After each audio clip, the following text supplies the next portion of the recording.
तो प्यारे बच्चों, रोज़ की तरह आज हम लोग फिर से एक नया नियम सीखने वाले हैं। आप देख सक रहे हैं स्क्रीन के ऊपर कि मे एंड माइट, हमारे पास ये दो शब्द हैं, मे एंड माइट। ओके, हम इनका यूज़ समझने वाले हैं। ध्यान से मेरी बात को सुने, थोड़ा ध्यान से यहाँ पर देखें। कुछ सेंटेंसेस लिखे हुए हैं, जैसे कि sir can I come in sir, या सर आई कैन कम इन, या सर आई मे कम इन। बहुत से तरीके हैं पूछने के। तो हम आज मे और माइट को समझने वाले हैं। जल्दी से बेसिक मे को तो समझेंगे। ओके, चलो हम लोग आगे देखना शुरू करते हैं। ध्यान दें, मे का इस्तेमाल कई अर्थों में किया जाता है। ठीक है, जैसे आप यहाँ पे वह शायद भूखा होगा, हमें देर हो सकती है, शक्ति के अर्थ में भी कर सकते हैं। परमेश्वर आपको माफ़ करे, इसका इस्तेमाल ऑप्टेटिव सेंटेंसेस में भी होता है। ईश्वर तुम्हें पुत्र प्रदान करे मीन्स दुआ बदुआ देने के लिए भी इसका इस्तेमाल किया जाता है। ओके, हम आगे कुछ एग्जाम्पल समझने की कोशिश करते हैं। यहाँ पर आप थोड़ा ध्यान से देखें। मे का प्रयोग संभावना व्यक्त करने के लिए तथा अनुमति लेने के लिए किया जाता है।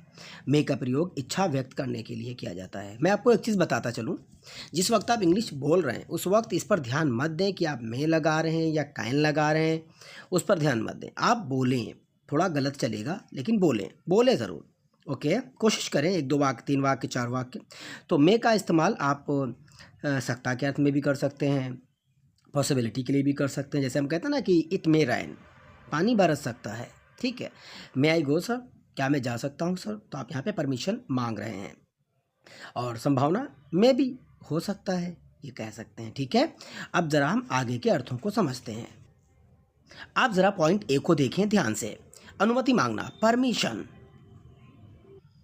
ध्यान दें, क्या मैं अंदर आ सकता हूँ, तो मे आई कम इन। अब ये आप पे डिपेंड करता है कि आप जिस वक्त अंग्रेज़ी बोल रहे हैं, मतलब अंग्रेज़ी बोलने का मतलब नहीं कि आप अंग्रेज़ी बोलते ही रहेंगे।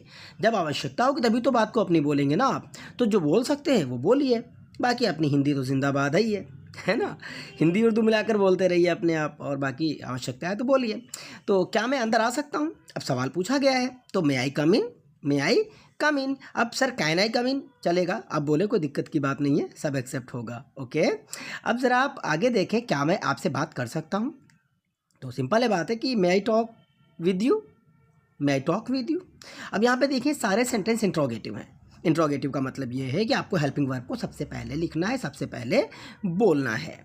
ठीक है, अब थोड़ा सा आप आगे देखें कुछ एग्जाम्पल्स को। ये क्या बता रहा है, कह रहा है कि संभावना प्रकट करने के लिए, पॉसिबिलिटी, वह इसे पसंद कर सकती है, कर सकता है।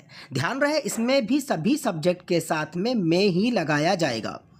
एक वचन बहुवचन से आपको मतलब नहीं है। ठीक है, वह इसे पसंद कर सकती है, तो सबसे पहले शी लिख लेंगे, फिर सकती है कि इंग्लिश में लिख लेंगे, पसंद करने की लाइक और इसे की इट लिख लेंगे। ध्यान रहे, मे के साथ भी हमेशा वर्ब की फर्स्ट फॉर्म ही लगाई जाएगी, बोली जाएगी। वर्ब ज़्यादा से ज़्यादा याद करें। ओके, ध्यान दें मेरी बात पर, हमें देर हो सकती है। ध्यान दें, we may be late, we may be late means possibility, ऐसा हो सकता है। वह घर पर हो सकता है, he may be at the room, अच्छा होम सॉरी। ध्यान दें, पैटर्न वही है, नंबर 1, नंबर 2, नंबर 3, नंबर 4, ये ध्यान दें, पैटर्न सिंपल वही है। सब्जेक्ट लिख के उल्टा लिखते चले जाना है। ओके, फिर मैं कह सकता हूँ कि अगला है, आज वर्षा हो सकती है, it may rain today means it can, क्या बोल सकते हैं, बोलने को तो आप बोल लीजिए, मैं अर्थ समझ भी लूँगा, लेकिन असल में पॉसिबिलिटी अगर है तो आप मे लगा सकते हैं। ठीक है, सत्ता के अर्थ में, शक्ति के अर्थ में, संभावना के अर्थ में, परमिशन मांगने के लिए आप मे लगा सकते हैं। ओके, इस पर ध्यान मत दें कि ये प्राइमरी ऑक्सिलरी है कि मॉडल ऑक्सिलरी है, कौन सा हेल्पिंग वर्ब है, इस पर ध्यान मत दें। आप सीधे यूज़ ऑफ में सीखें, सेंटेंस बनाएं, प्रैक्टिस करें और आगे बढ़ें।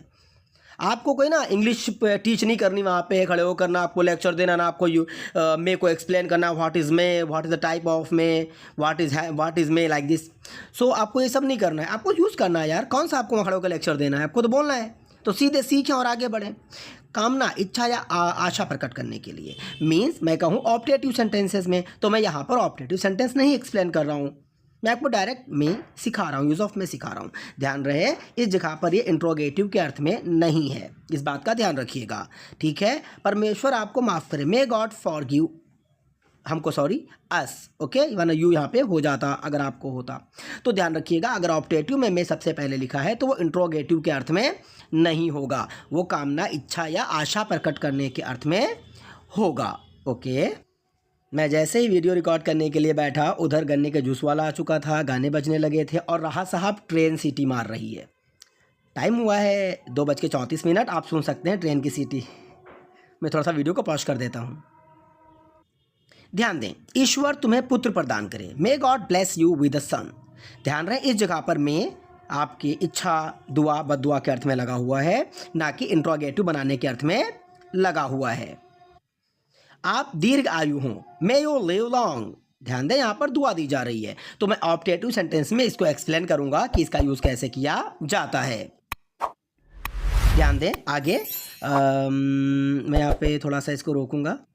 ध्यान दें, मे की पास्ट फॉर्म माइट होती है, ठीक है, इस बात पर ध्यान दें आप। थोड़ा सा मैं आपको और हल्का सा बैक लूँगा अभी यहाँ पे। मुझे यहाँ पर इसको बताना नहीं चाहिए, मैं आपको शॉर्टली बता रहा हूँ कि अगर आप नरेशन कर रहे हैं और आपको टेंस बदलने की आवश्यकता पड़ती है तो मे का माइट कर दिया जाता है, ओके। आप यहाँ पर थोड़ा सा गौर करें, वाक्य में जब मुख्य क्रिया पास्ट टेंस में हो तो मे के स्थान पर माइट का प्रयोग किया जाता है। जैसे हम लोगों ने सोचा कि चोर घर में छिपा हो सकता है, we thought the thief might be heading in the room. पास में सोचा, ओके। आगे बढ़ेंगे, कम संभावना के लिए, जैसे खेत में तुम्हें सर्प मिल सकते हैं, तो you might meet snacks in the field. Next, वह शायद भूखा होगा, ही माइट बी हंग्री। तो अगर कम पॉसिबिलिटीज़ है तो वहाँ पर आप माइट का इस्तेमाल कर सकते हैं सकता के अर्थ में। ज़्यादा डिटेल में जाने की आवश्यकता नहीं है, पहले आप शॉर्ट सीखें, कम से कम इसके बारे में कुछ जाने, उसके बाद आप खुद स्टडी करके आगे समझ जाएंगे। बहुत लंबे लेक्चर्स की आवश्यकता नहीं है। वीडियो बहुत छोटा बनाने पर भी वीडियो 7 से 8 मिनट का 10 मिनट का निकल जाता है। आप ध्यान से देखें, अगर आपको समझ में आता है तो ठीक है, नहीं आता है तो मुझे कमेंट करें या मुझसे आकर फ्रंट से पूछें, क्योंकि मैं सामने बैठ के लंबे लेक्चर्स आपको टीच कर सकता हूँ आराम से। फ्रंट सामने बैठकर आप सामने बैठे हुए हैं और आप मुझसे पूछ रहे हैं तो ईजी होता है पढ़ाना। लेकिन वीडियो रिकॉर्डिंग में अगर वीडियो को बहुत लेंथी करूँगा तो आपको भी प्रॉब्लम होगी और मुझे भी प्रॉब्लम होगी। तो आप इसे सीखें जितना ज़्यादा हो सकता है, प्रैक्टिस ज़्यादा से ज़्यादा करें। हम आपको ज़्यादा से ज़्यादा सेंटेंसेस की प्रैक्टिस करवाएंगे, जब प्रैक्टिस करवाएंगे आपको हम, और फिलहाल इसको आप सीखें, क्योंकि देखिए एक बार में कुछ समझ में नहीं आने वाला है। आप 1 2 3 4 बार प्रैक्टिस करेंगे तो आपके जहन में बैठेगा। कोशिश करें, अगर कोई दिक्कत होती है तो मुझे कमेंट करें या मुझे मैसेज करें, हम आपको डिटेल में भी समझा देंगे, ओके। तब तक आप अपनी पढ़ाई पर ध्यान दें।